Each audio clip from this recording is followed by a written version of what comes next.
L'histoire que je vais vous raconter va sûrement vous évoquer des souvenirs.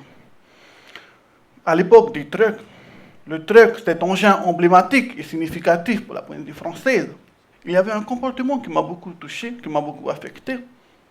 Sur certains districts, certains coins de l'île, il y avait des personnes qui mettaient une feuille de rôti sur la route, ou une feuille de bananier au bord de la route. Et je pense que c'est propre à la culture polynésienne. À l'époque, ils ne savent pas qu'ils ont, avec ce simple geste, ils ont fait une révolution. Ils ne savent pas. Alors mon but est de mettre tout ça, mais de façon électronique, de façon que tout le monde peut y avoir accès.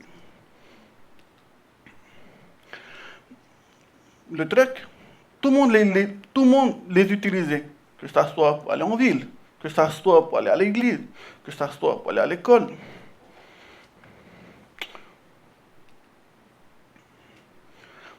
Et aussi,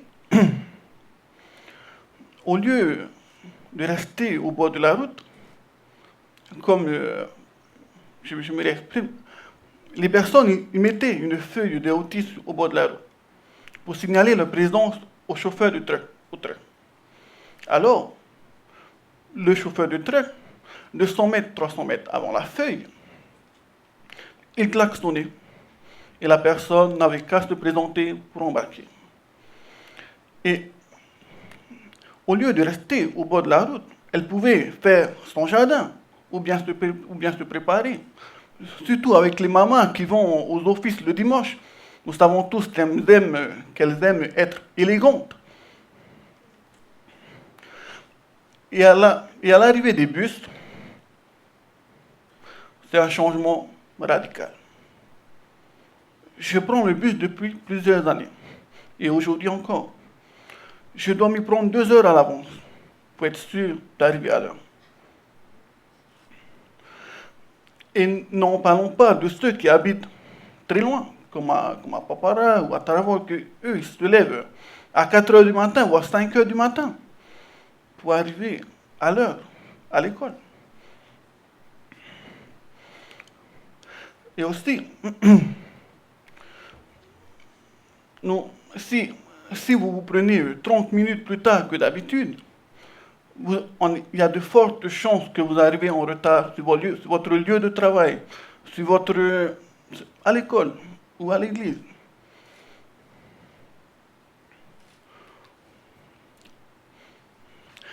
Et alors,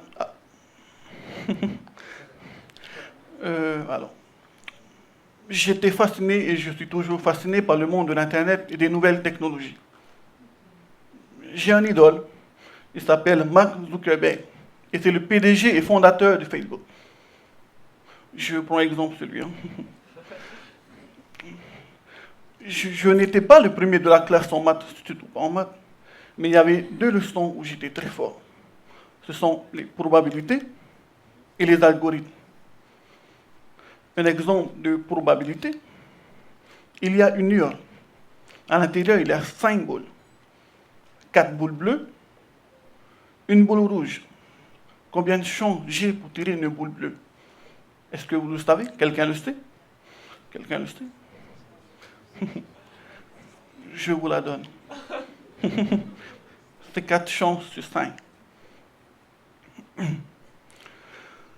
Voilà. Alors, lorsque j'attendais le bus à l'arrêt, le bus et la sortie des classes était en général à 15 heures, je voyais des élèves, ils jouaient à des jeux vidéo avec leur smartphone au bord de la route, sur le trottoir. Je les voyais, ils jouaient à des jeux vidéo, et je voyais qu'ils jouaient à un jeu vidéo où on coupait les fruits. Je ne sais pas si vous connaissez, où on coupait les fruits. Et je voyais un autre jeune à côté, qui lui était sur Facebook. Et lorsque je voyais comment il était si facile d'accéder à l'information. En simple clic, c'était très facile d'accéder à l'information. Bon, c'est vrai qu'à l'époque, ce n'était pas tout le monde qui avait la 3G. Hein, c'était en 2011, c'était pas... toi, tu as la 3G? Ah non. D'accord. Alors, je me suis dit que, voilà, que la révolution est en marche. C'était un jour, c'était la dernière heure de cours, et c'était maths. Et notre professeur nous avait préparé un examen qui se portait sur les probabilités. J'ai terminé avant tout le monde. Et mon professeur me demande, Wilfried, es-tu sûr de toi? Oui, monsieur, je suis sûr de moi. Je suis probablement sûr de moi. Alors, mon prof me disait, d'accord.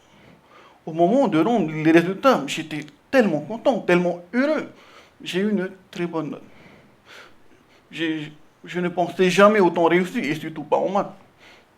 Alors j'étais heureux, content. En allant attendre le bus, j'étais, ouais, super. Et c'est là que je voyais le bus. Et je me disais, et si j'appliquais ma passion pour ces leçons sur les bus, est-ce que je pourrais prédire le bus? Et c'est à partir de ce jour, je notais dans un calepin le temps d'arrivée du bus, s'il faisait beau, si le chauffeur changeait, si, voilà, avec toutes sortes de données, avec la densité du trafic, avec les heures où il arrivait, les heures où il partait, énormément de données.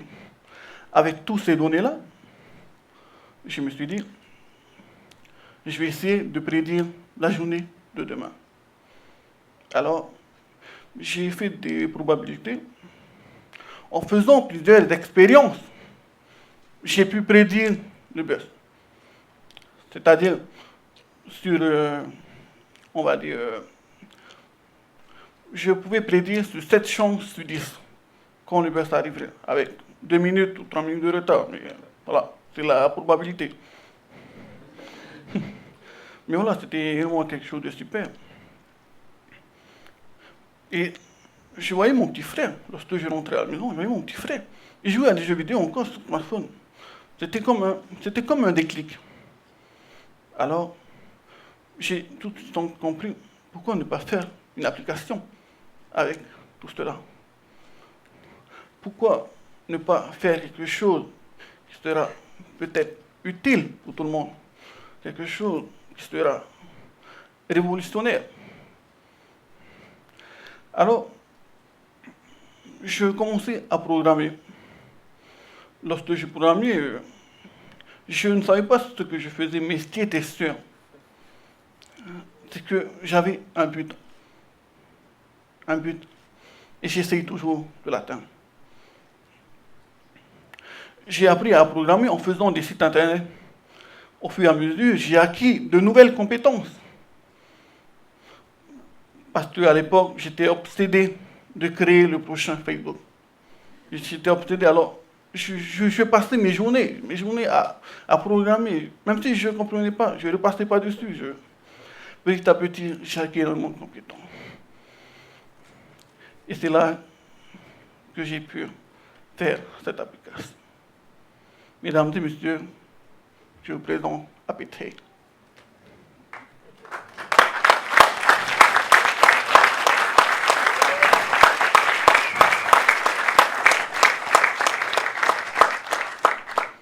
Voici comment elle se présente.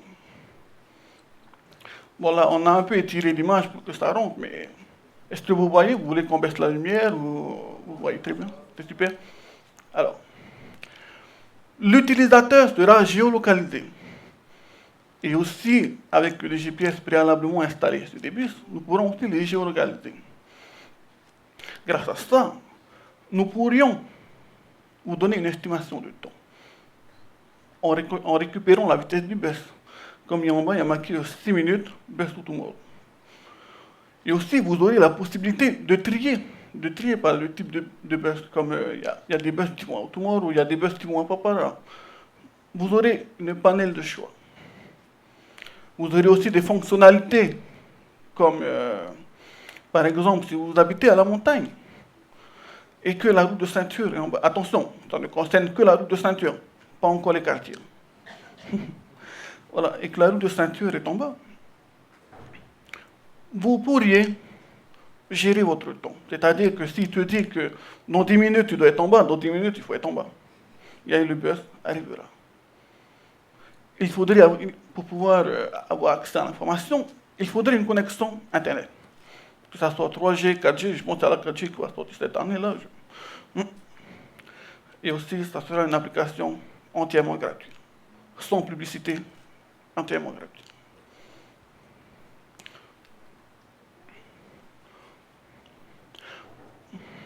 Mon plus grand but est de vous faire optimiser votre temps. C'est-à-dire, au lieu de rester au bord de la route, vous pourrez faire énormément de choses. Imaginez si vous attendez 2 heures par jour le bus sur la durée d'1 an. Ça représente une perte de temps considérable. Ça représente une perte de temps considérable. Donc, ça représente aussi un temps gagné. Vous pourrez faire plus de choses. Et voilà. Et après, aussi, mon but est de vous faire reprendre ces bus, de changer cette image de désorganisation, cette image que tout le monde la connaît, cette image où tu dis, tu vas en bus, ah non, c'est trop long. Tu dois changer toute cette image, vous faire reprendre le bus. Peut-être vous voulez peut-être reprendre le bus avec cette application parce que c'est plus sûr et c'est plus économique.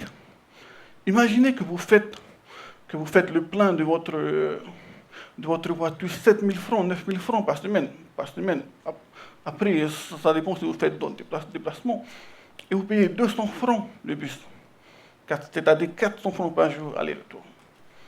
Ce qui représente 2 000 francs la semaine. Vous aurez une économie de 5 000 francs ou à 7 000 francs. Mais c'est quand même beaucoup. Bon, je ne parle pas de ceux qui gagnent des millions. Hein, mais ça représente déjà beaucoup. Donc, si vous reprenez le bus, il y aura peut-être donc moins de voitures. Il y aura peut-être une fluidité du trafic. Donc, je dis moins de voitures, moins de pollution. Mais pour protéger notre pays noir, moins de pollution. Hein. Et après, pour l'entreprise, ça sera une nouvelle image. C'est-à-dire qu'elle n'aurait plus l'image du transport classique, elle aurait l'image innovant et moderne. C'est pour cela qu'on a appelé les Opti 2.0, parce que je me suis beaucoup inspiré de ces personnes qui mettaient la feuille de Opti au bord de la rue. Et ils n'avaient pas conscience qu'ils avaient fait une révolution propre à la culture polynésienne. Et c'est là, au fil du temps, je commençais à programmer. Et je ne l'ai pas encore terminé, c'est toujours en développement, mais on y travaille. On travaille sur d'autres fonctionnalités aussi qui permettraient aux personnes n'ayant pas de connexion Internet, de 3G, des personnes qui ont des vies simples. Nous essayons de trouver un moyen pour que ces personnes puissent accéder à l'information. Et c'est quelque chose que je travaille depuis 5 ans, et petit à petit. C'est quelque chose qui me passionne beaucoup, qui me passionne énormément.